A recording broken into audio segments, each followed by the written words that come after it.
Hi, this is Beersborn. Welcome back. In today's video, we're going to start talking about boundaries and barriers for our game.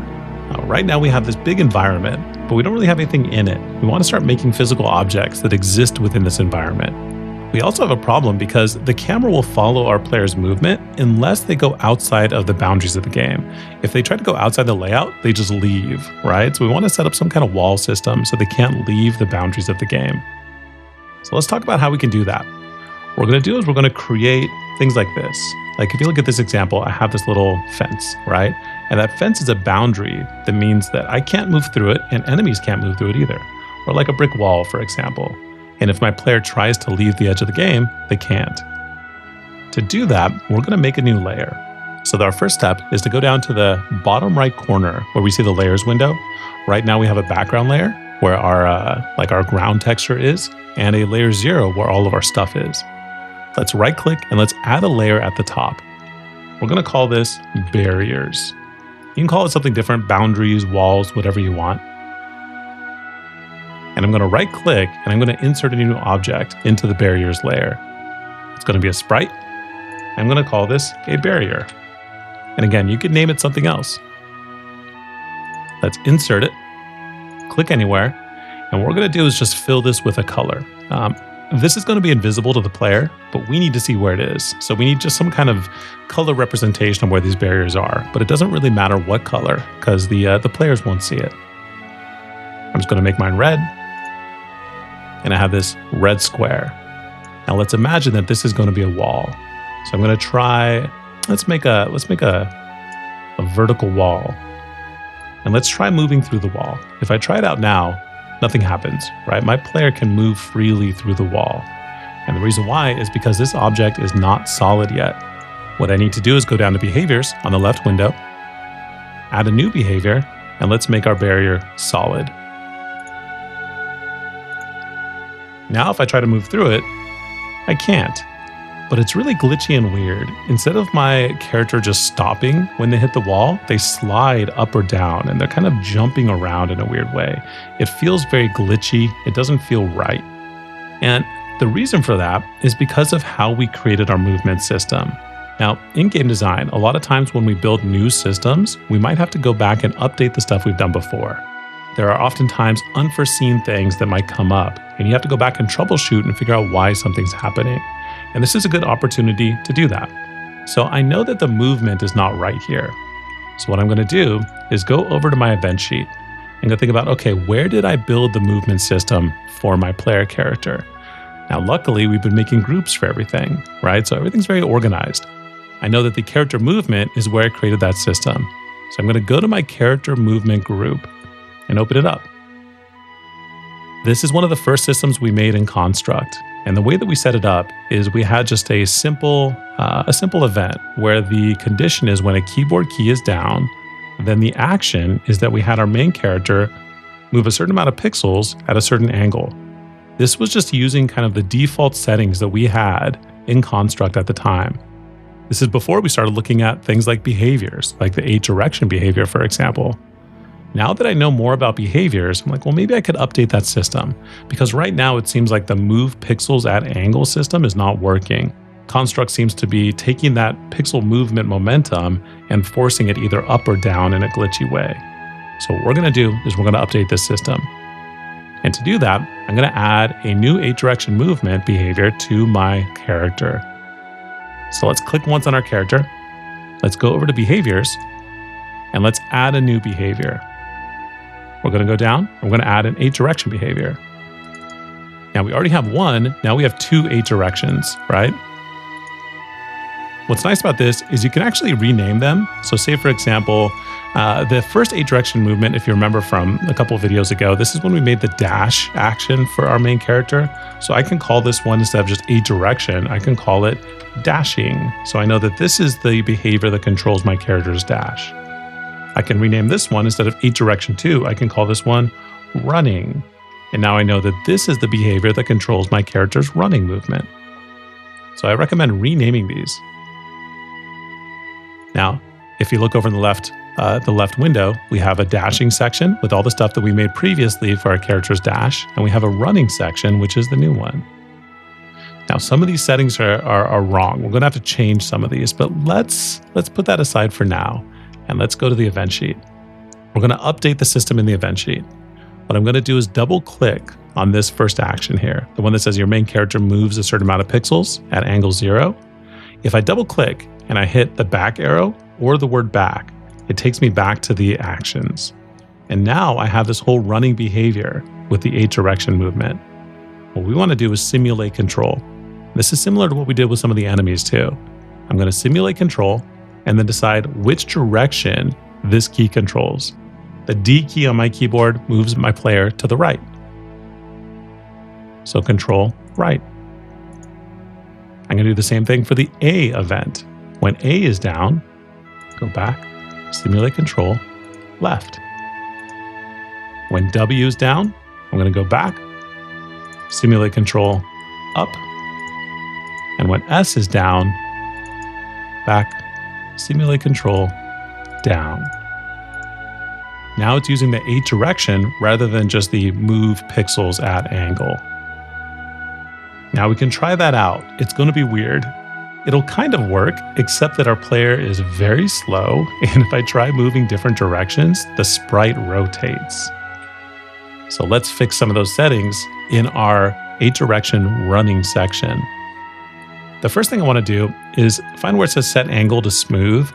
If you remember from before, set angle will rotate your sprite depending on which direction it's moving. Instead of it being smooth, we want to go no. That way the sprite won't rotate. I also recommend turning off default controls. Now these 3 options control how fast our character moves, and then how quickly they accelerate and how quickly it takes them to stop moving. Now, by default, the max speed is 200, which I think is pretty slow. I'm going to turn mine up to 600. You can find a number that feels good for your movement. This is one of those settings where you can kind of like fine tune it to make the movement feel however you want. 600 I feel like is a good speed, except it takes a really long time for my player to get up to full speed. And once I stop moving, notice how they slide around. It's almost like the character is on ice. And this might be really nice for certain types of movement if you want a kind of floaty, slidey character, but I don't recommend it. We want the movement to be snappy and responsive. So the way that we can do that is by turning up the acceleration and the deceleration to its maximum number. Acceleration is how fast it takes our character to get up to max speed. Let's turn that up to just like 99999, just a really big number. Deceleration is how long it takes after the player lets go of the movement key for the player to actually come to a stop. And again, I'm going to turn this up to just a really big number, 5 nines. Now if I try it, the movement's much more snappy and responsive, and they're not sliding around. And also, if I try to run into the wall, it's a lot better. Now notice my character is kind of drifting down, and they're kind of jumping around. They look a little glitchy, right? Let's see if we can fix that. What we need to do is go over to our layout, and we're going to double click on our character. What we're going to do is go down to what's called the collision polygon. The collision polygon, it looks like a triangle on the left menu. This blue shape with the red dots represents the physical body of this object. When I made the sprite of this goblin, Construct doesn't know that it's like a goblin's body, right? So it just kind of guesses what the shape should be. And this is what it guessed, this kind of jagged, weird shape. Anything that's inside the blue shape represents the actual physical body of this object. Anything that's outside does not. So for example, if there was a projectile that was shot at my player and it went through the legs of my character, it would miss because it's not touching the blue shape. These blue shapes by default are usually terrible. What we want to do is adjust the collision polygon to make it more clean and more simple. And the best way to do that is by taking out some of these red dots. Now, if you want to remove a red dot, all you have to do is click on it and hit the delete or the backspace on your keyboard. If you wanted to add a new dot, which we don't, but if you wanted to, you can double click on the red dots and it makes another one. But we don't want to add more. We want to delete the ones that are there. And we're going to delete it all the way down to just 4 dots. And we're going to create a collision polygon that's much smaller and much cleaner than what was there before. I'm going to make just a rectangle that starts at my character's feet and goes maybe just halfway up their body. Now notice how much of the player or how much of the character is not included within this polygon. That's on purpose. If you look at 2D games like this, the collision polygons are very generous, meaning that they're not every inch of the player character, but they're usually pretty small. Look up Mario hitboxes, and you'll see that they're very small. The collision polygons are tiny. And the reason why is because the game feels more fair that way. It gives a little bit more of an advantage to the player. Like say, for example, in my game, my goblin is dodging a projectile. This way, if it goes through this part of my goblin, it won't hit them. Which kind of makes sense, especially for a top-down game, because if a projectile's up here, it feels like maybe it's behind the character. So it just feels better. Smaller polygons are better gameplay for your player. Now, there are exceptions to that, especially 3D games having really accurate, very detailed collision polygons, but that's a whole other thing. For 2D, I recommend a pretty small rectangle and leave some space out. Now, the other thing is that this polygon is different for every frame of every animation. Notice how, like in my running animation, the collision polygon is constantly changing. We want to get rid of that. So what we can do is once we have our first collision polygon set up, we can just right-click on it and apply it to all animations. That way, no matter what the character is doing, the collision polygon is the same, which is actually much better, at least for what we're doing. Even when they're running, notice how when my character's off the ground, the collision polygon's mostly just in the space underneath them. That'll feel better. That might seem weird now because the character is not in that space, but when the animation's playing, that frame goes by so quickly, we don't want the collision polygon to jump around. We want to stay pretty consistent. So make a good rectangle, apply it to all animations. Great, let's try it out now. Much better. It's a smooth collision with the barrier. They're not jumping around or sliding. Great. Now, we want to take this barrier and we want to set up some boundaries to our game. So what I'm going to do is just move this big red rectangle over to the left edge of my layout. Now it helps to zoom out. If you want to zoom out, you hold down the Control key and then use the scroll wheel on your mouse to zoom in and out. Let's zoom out and let's stretch out this barrier so it covers the entirety of the left edge of the layout. We're going to do the same thing for the right side too. Let's take another barrier. I can grab it from the window that's on the right where I have all my objects and just drag it and drop it into my layout, and now I have a second barrier. I'll put it here. I'll take a third barrier. This one I will stretch out horizontally to cover the top, and one for the bottom.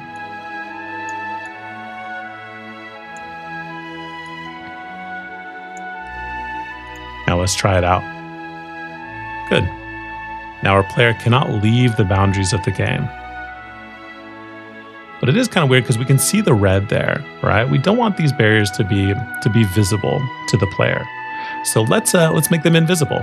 If I go to my event sheet, I'm going to close up my character movement. I'm going to add a new event at the bottom. I'm going to say for these barriers, on created, so as soon as they're created at the beginning of the game, let's add an action for the barrier and let's set it visible to invisible. Now, if I try that out, I can't see the red barriers in game, but they're still there. Great. Now, let's do one last barrier here. Let's make a little wall, a horizontal wall. So going sideways across our level. Now I can't see it, but it's there, right? You can probably find it. If you do want to see it, you can just go back to the event sheet, set invisible to visible. Great.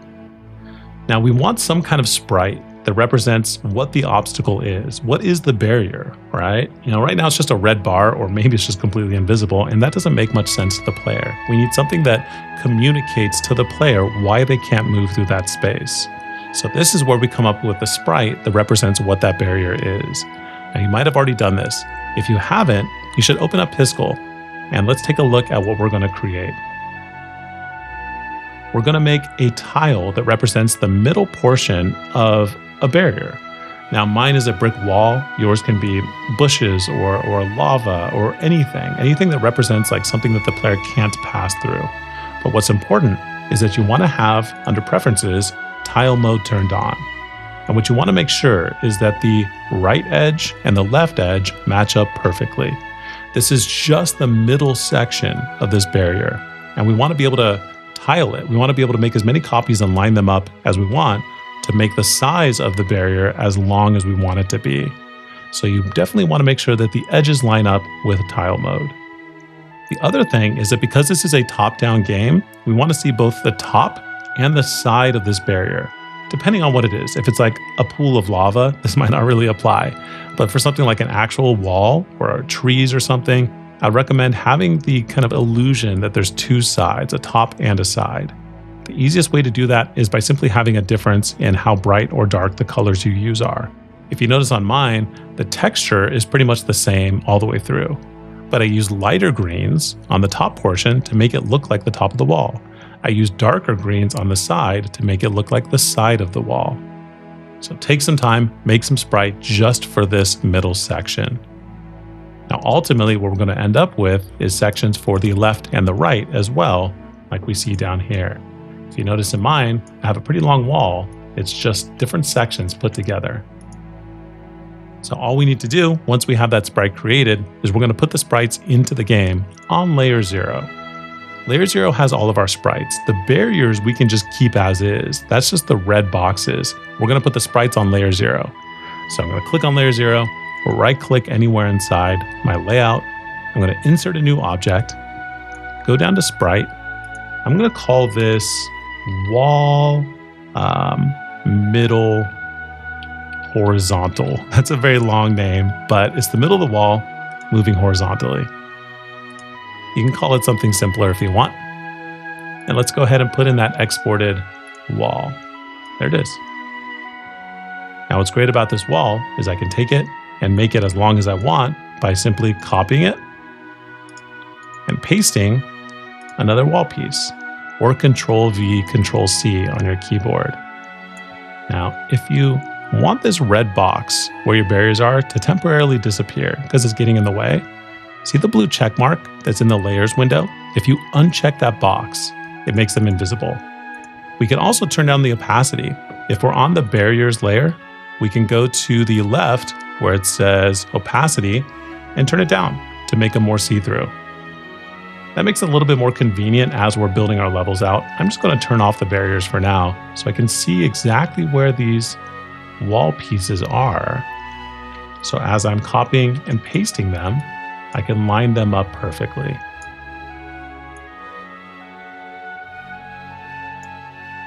You can line these up to make the wall as long as you want.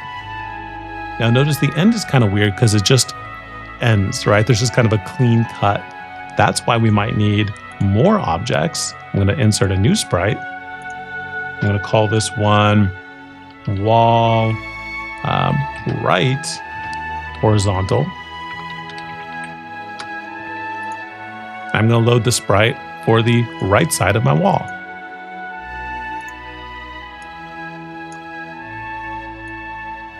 I'm going to line that up.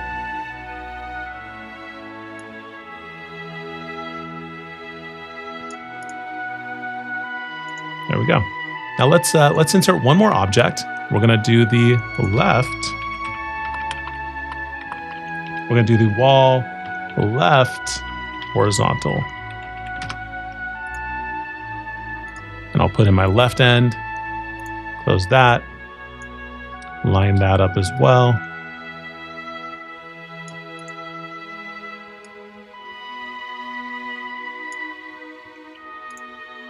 Perfect. Now we have a wall. Now notice that I'm not worried about the collision polygon. I'm not even going to touch it. It doesn't matter.